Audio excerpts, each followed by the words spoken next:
Jadi kali ini kami akan jelaskan terkait dari kasus unicorn yaitu Gopak. Kami dari kelompok 7 yang beranggotakan Davin dan Ika, saya sendiri, Asa Deborah, Cynthia, Netania, dan Oge. Selanjutnya introduction. Company profile. Nama perusahaan Gopak, founder Yakir Gola dan Rafael Yasir. Tahun berdiri 2013, akun negara dan kota, Philadelphia, Amerika Serikat. Sejarah perusahaan. Gopak merupakan perusahaan Amerika Serikat yang menyediakan platform layanan, pengiriman makanan, serta barang kebutuhan sehari-hari yang didirikan oleh dua orang mahasiswa Universitas Drexel Philadelphia pada tahun 2013. Berawal dari permasalahan Yakir Gola dan Rafael yang mengalami kerumitan jika harus pergi ke toko untuk membeli barang di malam hari. Mereka mengubah permasalahan tersebut sebagai peluang untuk mencari solusi dan perlu segera direalisasikan, didukung dengan passion mereka di bidang bisnis. Mereka menggunakan modal pribadi dengan menjual barang yang tidak terpakai. Modal awal yang digunakan untuk mempekerjakan pengembang perangkat lunak Ukraina yang membangun versi awal aplikasi GoPay yang mereka luncurkan pada Desember 2013. Perjalanan GoPay terus berlanjut hingga pada akhir tahun 2020 didukung dengan situasi pandemi yang mengakibatkan masyarakat semakin membutuhkan jasa GoPay hingga tersedia lebih dari 500 kota di Amerika Serikat. GoPay juga memperluas layanan pengirimannya ke wilayah Eropa, serta melakukan akuisisi bisnis, Desmo dan Pepsi. Selanjutnya yaitu value proposition. Value proposition yang pertama yaitu model bisnis GoPuff didasarkan pada supermarket modern yang dapat mengantarkan bahan makanan, makanan yang dimasak, bahkan memungkinkan pelanggan untuk memasuki toko retail digital mereka sendiri. Value yang kedua yaitu pemenuhan pesanannya jauh lebih cepat. Tentunya, konsumen memiliki pandangan dan ekspektasi tersendiri mengenai layanan pengiriman makanan dan barang yang dapat bergerak dengan cepat, dan konsumen hanya perlu menunggu. Kemudian, value yang ketiga yaitu memiliki rantai pasok yang memadai, membantu perusahaan unicorn GoPuff ini untuk bisa bertahan di era gempuran pesaing yang semakin merajalela dengan akses keluar masuk industri yang sangat mudah. Kemudian yang keempat, GoPuff mampu mengontrol pengalaman pelanggan. Dengan menggunakan aplikasi One Click, customer bisa memesan kebutuhan hidupnya dan dengan cepat kurir mengantarkan pesanannya. Selanjutnya yaitu industri analisis. Industri e-commerce layanan pesan antar seperti makanan, minuman, bahan pangan, alkohol, obat, dan lain-lain. Kemudian, pada bisnis ini berpotensi untuk terus berkembang, melihat peminat dan antusias dari para penggunanya. Salah satunya yaitu secara demografi. Jumlah penduduk yang menjadi target segmentasinya semakin banyak.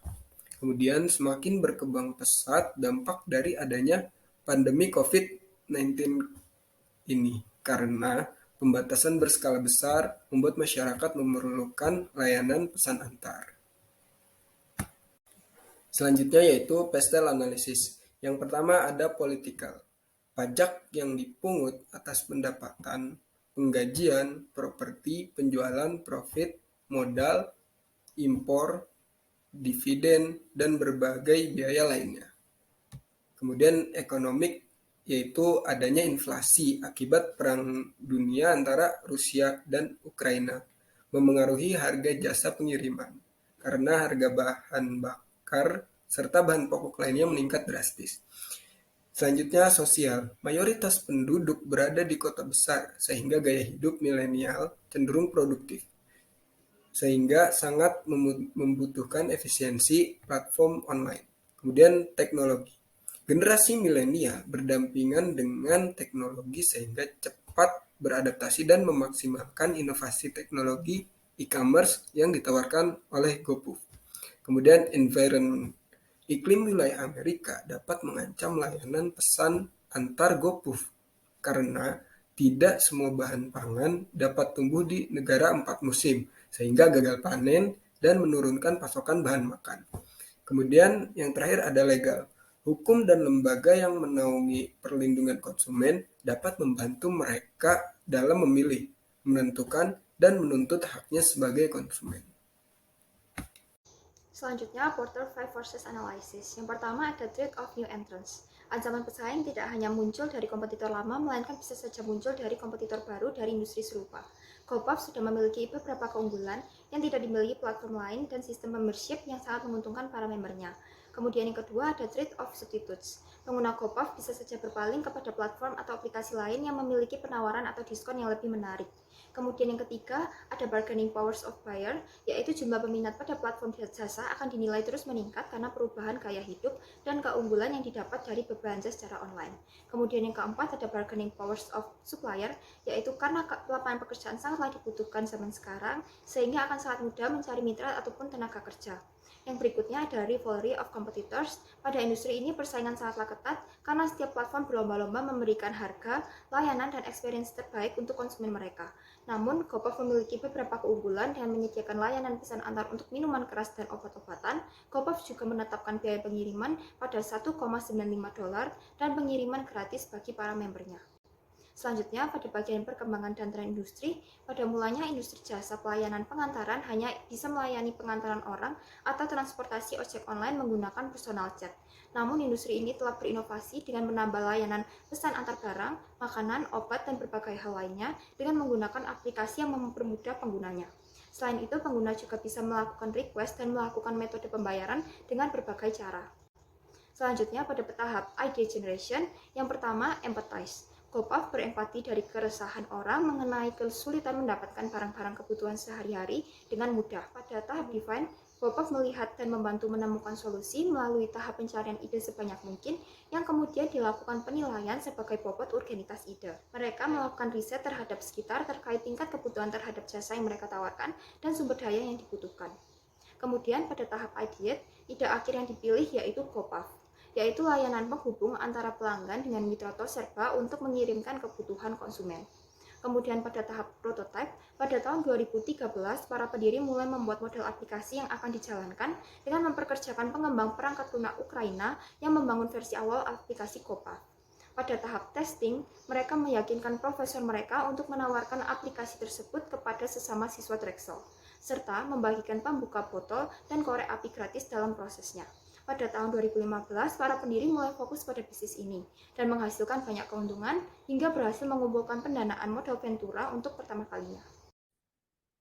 Dari GoPuff yang merupakan model bisnis B2B dan B2C, GoPuff sendiri menyediakan sebuah produk berdistributor lokal, di mana dalam melakukan penjualan produk secara langsung kepada customer, berikut inilah analisis SWOT yang dimiliki dari GoPuff. Yang pertama yaitu strength atau yang dikenal dengan kekuatan. Mereka menyediakan produk berkualitas dengan pengiriman yang cepat. Kemudian merek yang mereka miliki pun sudah dikenal oleh banyak orang, sehingga bisnis yang mereka miliki ini berskala internasional.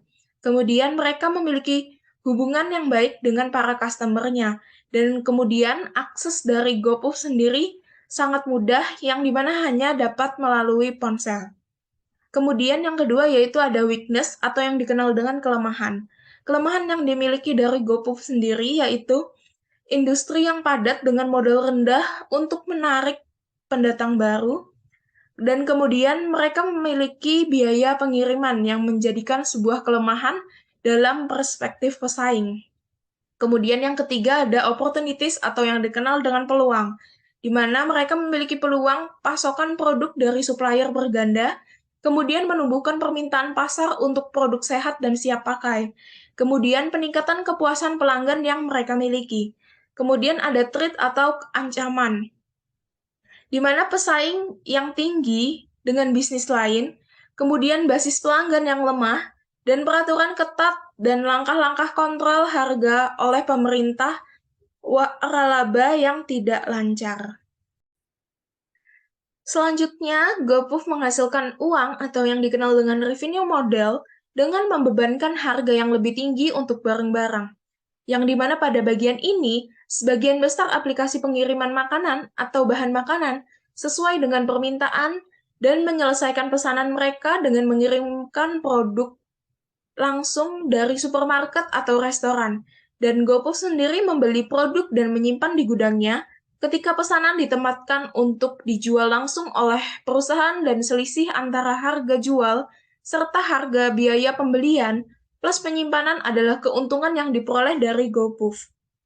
Kemudian, mereka pun membebankan biaya pengiriman kepada pelanggannya, yang dimana GoPuff sendiri mengenakan biaya tetap sebesar 1,95 US dollar untuk setiap pesanan, dan tambahan $2 untuk pesanan yang mengandung alkohol, namun biaya pengiriman tidak berlaku untuk pesanan di atas $49, yang dimana karena dalam pesanan tersebut perusahaan menghasilkan laba marginal yang cukup untuk menutupi biaya pengiriman yang mereka miliki.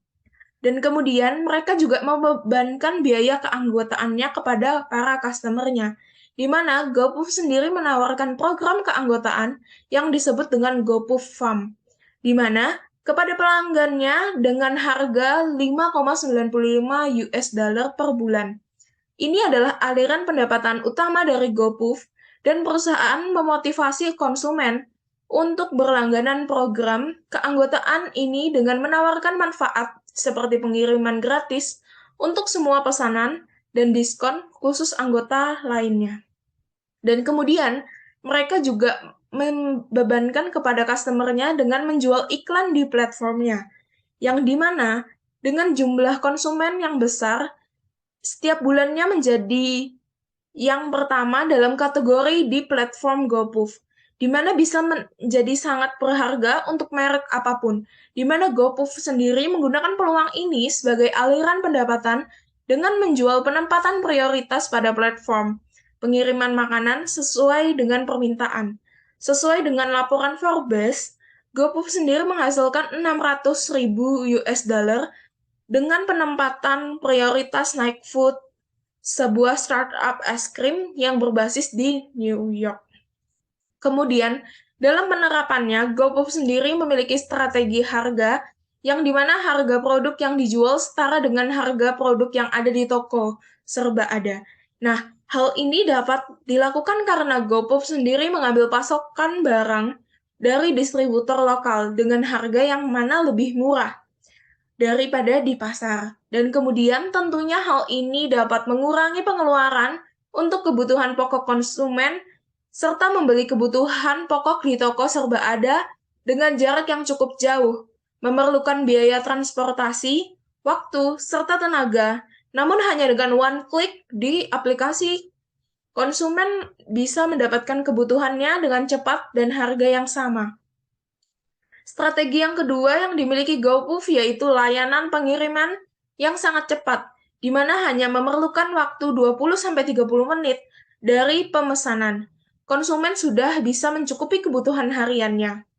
Kemudian core business Unicorn ini memang menciptakan pelayanan yang baik sesuai dengan permintaan konsumen. Meskipun ketika tengah malam, konsumen butuh makanan 24/7, GoPuff akan siap melayani. Dan memiliki jaringan rantai pasok yang memadai membuat Unicorn ini bisa bertahan dari kompetitor yang ada dan menerapkan supplier berganda, yang dimana artinya ketika supplier pertama tidak memiliki stok barang, GoPuff bisa membeli di supplier lainnya, sehingga dapat meningkatkan keyakinan customer bahwa semua kebutuhan hidupnya bisa terpenuhi hanya dengan di GoPuff. Kemudian, mengingat produk yang ditawarkan semakin meluas, mulai dari kebutuhan bayi, makanan, kebutuhan hewan peliharaan, dan produk lainnya, hal itu sangat membantu konsumen dalam memenuhi kebutuhan hidupnya, yang dimana dengan adanya GoPuff ini akan memberikan rasa kenyamanan tanpa harus mencari di toko lain. Berikut marketing yang dibuat oleh GoPuff. Yang pertama, ada program berlangganan cerdas. Untuk menjadi GoPuff Fam, konsumen harus membayar sekitar $5,95 per bulan. Manfaat yang didapat dari customer tidak perlu membayar biaya pengiriman, atau dengan kata lain gratis ongkir di setiap pemesanan. Ketika customer melakukan pesanan di atas $30, akan mendapatkan poin yang bisa dikumpulkan untuk penukaran di kemudian hari. Seperti konsumen bisa menukarkan poin dengan penawaran kupon $5 atau diskon sebesar 5% untuk setiap pemesanan selama 1 minggu. Yang kedua, ada pengalaman belanja yang unik. GoPuff memberikan pengalaman berbelanja yang unik di aplikasi selulernya dengan menawarkan berbagai pilihan pembayaran dan identifikasi yang diperlukan seperti lokasi geografi. GoPuff juga percaya bahwa aplikasi pengiriman makanan telah membuka jalan bagi masyarakat akan perubahan cara berbelanja dari offline atau pergi ke swalayan menjadi online melalui aplikasi di smartphone. Yang ketiga ada komunikasi yang orisinil dan unik di media sosial. GoPuff melakukan pendekatan kepada konsumen untuk memperkuat merek dengan membuat postingan produk berupa pengalaman yang unik seperti menambahkan deskripsi lucu untuk semua postingan produk. Seperti Greg menyuruh kami minum Sprite, jadi kami minum Sprite. Selanjutnya ada navigasi di GoPuff bergantung pada praktik UX yang tersebar luas.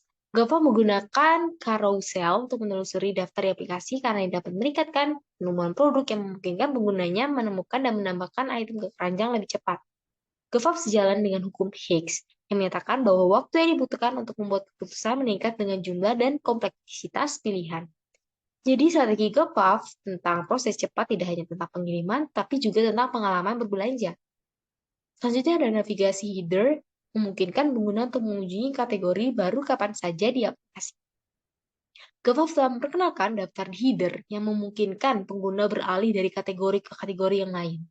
GoPuff menambahkan menu navigasi ini setelah mencoba beberapa desain A or B tested yang ternyata menjadi solusi terbaik untuk meningkatkan penemuan produk dan mengurangi waktu checkout. Kemudian ada kategori dinamis, dengan meningkatkan penemuan produk dan membuat kenyamanan berbelanja tidak terlalu membosankan, maka GoPuff menampilkan kategori dinamis tergantung pada waktu, lokasi, acara khusus, dan lain sebagainya. Seperti konsumen dapat melihat pilihan produk paling populer di kota atau item yang dapat dibeli secara eksklusif di daerah. Selanjutnya ada imbalan. Imbalan adalah bagian utama dari strategi GoPuff, di mana GoPuff mendedikasikan seluruh item menu untuk hadiah.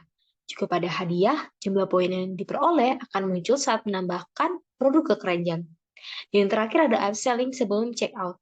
GoPuff memiliki beberapa trik untuk meningkatkan ukuran keranjang pelanggannya seperti menyarankan untuk mengganti item dengan ukuran yang lebih besar atau menawarkan produk lain berdasarkan keranjang.